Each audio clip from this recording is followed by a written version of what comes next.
conference calls last week. The first was 3 to 4, and there were a number of officials on the 3 to 4 conference call to Sacramento, and then there was a call from 4 to 5, and a different set of folks were on. And I ended up getting in on both of those conference calls, and they actually allowed me to ask a couple of questions. When we first started this, we started giving folks down in Santa Cruz and Monterey a hand back in November, and when we brought the program to the Bay Area here, they told us that Monterey and Santa Cruz are going to be sprayed in February of this year, and for the rest of the San Francisco Bay Area, it was going to be June 1st. And we started organizing, putting programs together. People started coming together, and we started putting some heat on Sacramento. And lo and behold, the dates changed. They changed then to June 1st in Monterey, Santa Cruz, and August 1st for the San Francisco Bay Area. So we pushed them back a little bit. We continue to organize, continue to bring people together, more and more people, bigger and bigger crowds, more and more people. Next, they told us that they had set new dates, and the new dates were going to be August 17th for Santa Cruz, Monterey. In spite of a court order saying they couldn't spray it, they had those dates set, and the San Francisco Bay Area was going to be after October 1st. So we've pushed them back 3 times. Now, we've just pushed them again. Tremendous heat on in Sacramento. I can just imagine the governor getting Kalamora in the office and saying, "Get these people off my back," you know. This is what happened. This is why we changed the picture in Sacramento. But the old saying, "It ain't over till it's over," is really true. So, what has changed legally? Nothing. 0. We're exactly where we were in January. The 2 questions I asked, first was regarding the 2 lawsuits in Santa Cruz and Monterey, the judges' decisions, where the judges said there was no evidence of any crop damage, there was no emergency, there's no potential crop damage, and so they can't spray it until they complete an EIR. The CDFA was talking big, and they said, "We're appealing these decisions immediately." So the question I said, are you still appealing those decisions, or since you're not going to aerial spray in urban areas, are you dropping the appeal? No, they're not dropping the appeal. They're going ahead with the appeal. The second question had to do with the environmental impact report.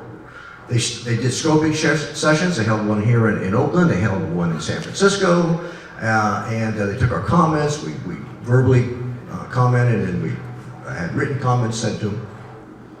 So since they're not going to do urban pesticide spraying, what's going to happen with the EIR? Oh, the EIR is going forward. They're not stopping the EIR process, they're going forward. So it's telling us that nothing's changed really.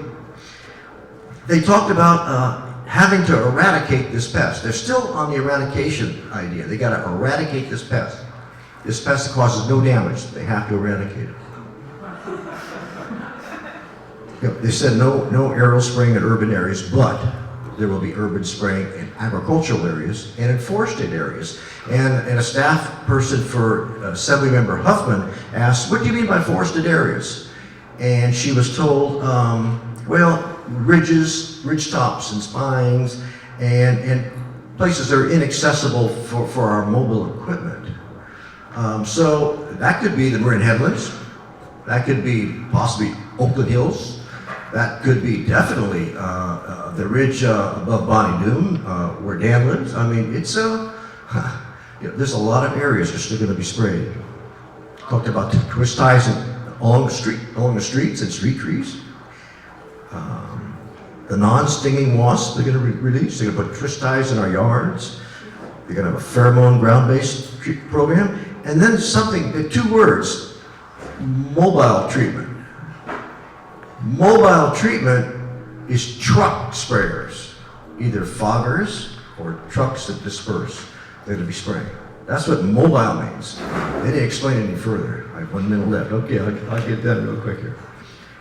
The most bizarre part about it is every 7 to 14 days, this is in response to a question from the mayor of Belmont, every 7 to 14 days they're going to fly over our communities and dump 20 million sterile moths, both male and female moths. a genetically modified moth. I don't know how they can guarantee these moths are going to be sterile moths. Can you imagine looking up and seeing millions of moths coming out of the rear of an airplane? It's absolutely bizarre. They may be creating a worse problem than they have right now. We've only have, the moths are in the counts of tens of thousands, and I saw today maybe 25,000 moths in California, and they're going to dump 20 million a day every 7 to 14 days over our cities. We've got to keep all our options on the table. An initiative to change the way pesticides are used in California around people, including farm workers, prohibiting chemical trespass, maybe a constitutional amendment to prohibit pesticides from being used within 1,000 feet of any person or any residence without their written consent.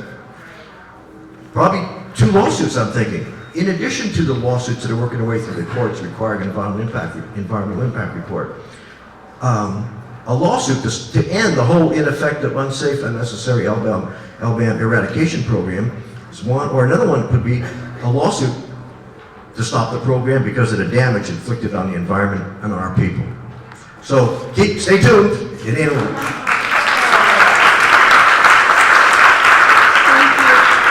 I wanted to say to Frank Eggers, when you were making your statement, you were running out of time, and you rushed by a list of some very interesting tactical strategies that I thought was very useful, but I don't know how many people caught them. They were very well thought out, and I thought maybe you could share them with this group before we all leave, because it sounded like a good solid list of things that people could do. Could you do that? Could you get out your list? And it was at the end. It was at the very end. And maybe you could put it on a website as well. Yeah. I will. We'll get it on some of these websites.